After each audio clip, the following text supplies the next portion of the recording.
नमस्कार, मेरा नाम हिमांशु धवन और ये वीडियो फिर से एज़ोस्पर्मिया के रिगार्डिंग है। एज़ोस्पर्मिया माने कि नील स्पर्म काउंट। अगर आपकी रिपोर्ट नील स्पर्म काउंट की आई है तो यहाँ पर थोड़ी बहुत एक आशा जग जाती है, क्योंकि हम पेशेंट देखते हैं।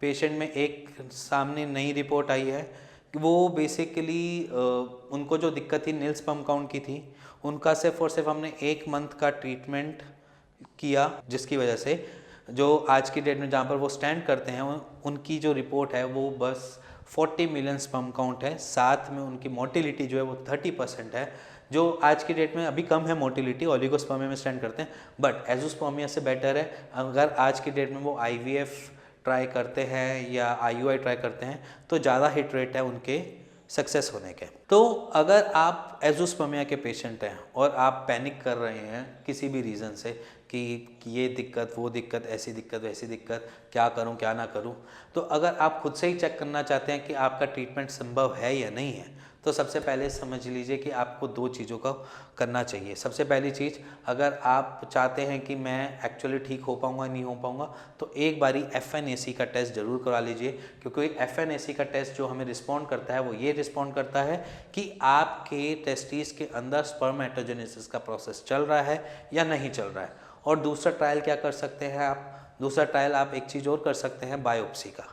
बायोप्सी थोड़ा महंगा प्रोसीजर होता है, इसलिए हम रिकमेंड नहीं करते। FNAC एक थोड़ा सस्ता प्रोसीजर है, उससे आप एक बारी गो थ्रू हो सकते हैं और अपने दिक्कत को समझ सकते हैं। अगर उसमें मैच्योरेशन अरेस्ट आता है या कुछ और चीज़ें आती हैं या अनऑर्गेनाइज स्पर्मेटोजेनेसिस आता है, वो एक रिपोर्ट अलग बताएगी। बट अगर आपके पास बायोप्सी या FNAC की रिपोर्ट है तो आप मेरे को नीचे वाले नंबर पर भेज भी सकते हैं, उसका एक राइट आंसर भी ले सकते हैं और सॉल्यूशन भी मिल सकता है। बट ये तो सिर्फ हुई एज़ोस्पर्मिया की। एज़ोस्पर्मिया आया क्यों? क्योंकि बहुत सारे पेशेंट्स होते हैं जिनको नॉर्मली ऑब्स्ट्रक्टिव एज़ोस्पर्मिया हो जाता है। ऑब्स्ट्रक्टिव माने कि कुछ ना कुछ रुकावट हो गई, वासा डिफेंसा के अंदर कुछ ब्लॉकेज हो गई है, या मे बी शायद उनकी स्पर्मेटिक कॉर्ड में ब्लॉकेज हो गई है, या मे बी कुछ भी हो सकता है। वहाँ पर ऑब्स्ट्रक्टिव एज़ोस्पर्मिया आ जाता है कि किसी ना किसी कारण से आपका स्पर्म बाहर ही नहीं जा रहा।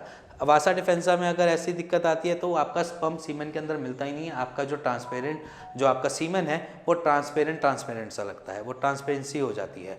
और दूसरा, स्पर्मेटिक में भी सेम होते हैं। स्पर्मेटिक एक ऐसी कॉर्ड होती है जो आपके स्पर्म को स्टोर भी करके रखती है और ट्रांसपोर्ट भी करती है। तो स्पर्मेटिक में अगर दिक्कत आ रही है तो वो भी सेम एज इट इज ही आती है कि आपका सीमेन ट्रांसपेरेंट आता है, और वहाँ पर इलाज करना थोड़ा एज एन कम्पेयर टू आसान हो जाता है as compare to maturation arrest से, और मे बी देखा जाए तो अनऑर्गेनाइज स्पर्मेटोजेनेसिस से। तो अगर आप ये सारी चीज़ें फेस कर चुके हैं और अगर आपकी रिपोर्ट्स में ये सारी चीज़ें मेंशन है तो एक बार आप हमें कॉल भी कर सकते हैं, हमसे उसका सॉल्यूशन भी ले सकते हैं। और अगर आपको कुछ डाउट होता है मन में कि नील स्पर्म काउंट है, शायद मैं कर ही नहीं पाऊँगा या सोच ही नहीं, तो एक ट्राई तो लाइफ में बनता ही है ना, कि अपने स्पर्मेटोजेनेसिस को एनहेंस कर पाएंगे या नहीं कर पाएंगे, कुछ होगा या नहीं होगा। तो उस डाउट से निकलिए, एक बारी आप हमसे बात करिए।